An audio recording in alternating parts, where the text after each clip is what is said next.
28 में चुनाव रहेंगे गवर्नमेंट के, तो निश्चित तौर पे बड़ी भर्ती सरकार करेगी। क्योंकि ये भर्ती बहुत छोटी कर दी, घास काट दी इस भर्ती में। और जो कुछ सीट थी वो भी एक्स सर्विसमैन को दे दी गई। तो इस बार सीट आई ही नहीं। आप यूं मानो L1 में तो कुछ था ही नहीं। 4500 सीट है, उसमें से भी 2275 सीट तो थी आपके एक्स सर्विसमैन की। तो सीटें तो सारी भरनी शेष पड़ी है। ये तो बैकलॉग था जो पिछले 3 साल का रहा हुआ था। नई भर्ती तो है ही नहीं। मतलब नई भर्ती तो मात्र से 1400-1500 पोस्ट की है।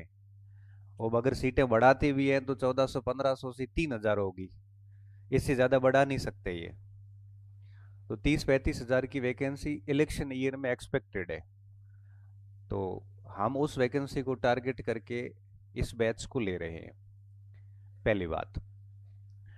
दूसरी बात कि अगर ये बैच 14-15 महीने पुराने अनुभव ये कहते हैं कि चलता है, तो 14-15 महीने बैच चलेगा तो आपको उसके बाद में भी 4-5 महीने आराम से बढ़िया तैयारी का टाइम मिल जाएगा।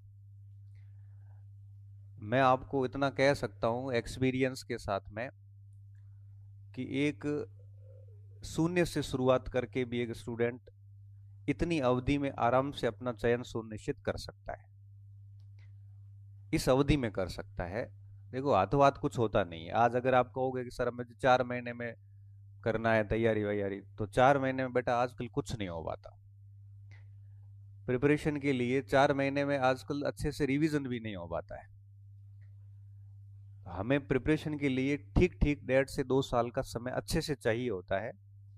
और आप इस मामले में थोड़े जागरूक और मुझे समझदार इसलिए लगे कि अपीयरिंग होते हुए आपने ये ध्यान लगाया कि हाँ अभी से तैयारी करेंगे, तो परीक्षा तक जाते जाते ऐसे मुंह उतारना नहीं पड़ेगा। मुंह उतारना किसको पड़ता है आपको अच्छे से पता है। जब परीक्षा नजदीक आती है तो मुंह किसके उतरते हैं? जिनकी या तो तैयारी होती नहीं है या आधी अधूरी तैयारी होती है। तो ये आपकी जागरूकता जो है ये सबसे अच्छी लगी मुझे कि कम से कम अपीयरिंग में आपने ये सोचा, और सोचना भी चाहिए। आपने BSTC कर किस लिए की थी? हमारा टारगेट सिर्फ यही था 12वीं के बाद BSTC करने का कि फटाफट है वो कहीं न कहीं जॉब लग जाए। क्योंकि हालात हमारे ऐसे होते हैं घरों के कि बहुत अधिक हमारे पास में अवसर रहते नहीं है। सीधा सीधा पॉइंट है। और BSTC करने के बाद में भी अब 26, 27, 28, 30 साल की उम्र तक बैठे हैं, तो फिर वो BSTC का करने का कोई सेंस मुझे लगता है था नहीं। इससे अच्छा फिर BED कर लेते।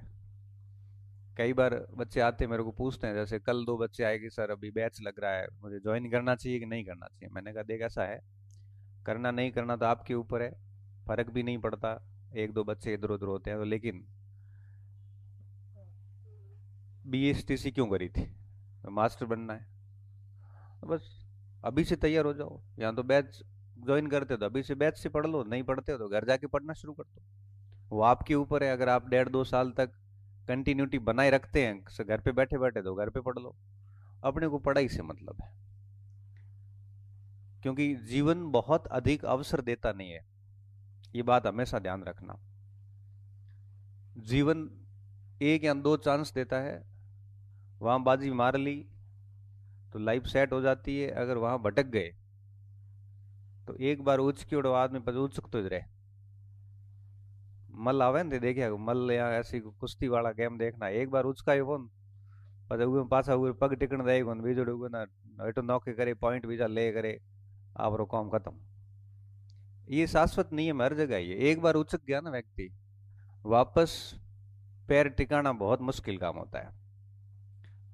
आप सभी यंग हैं, छोटे हैं और बहुत ही फ्रेशर है। अनयूज्ड माइंड है। अनयूज्ड माइंड मतलब ये माइंड बहुत बिल्कुल ही उपयोग हुआ है ओनस तक, एकदम फ्री। और अच्छा अवसर है।